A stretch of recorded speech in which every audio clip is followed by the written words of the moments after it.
போடு காக்கா குருவி கதைய கேட்க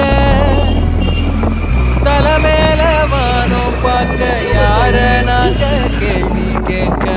தலையாட்டி பொம்மை வாழ்க்கைதான்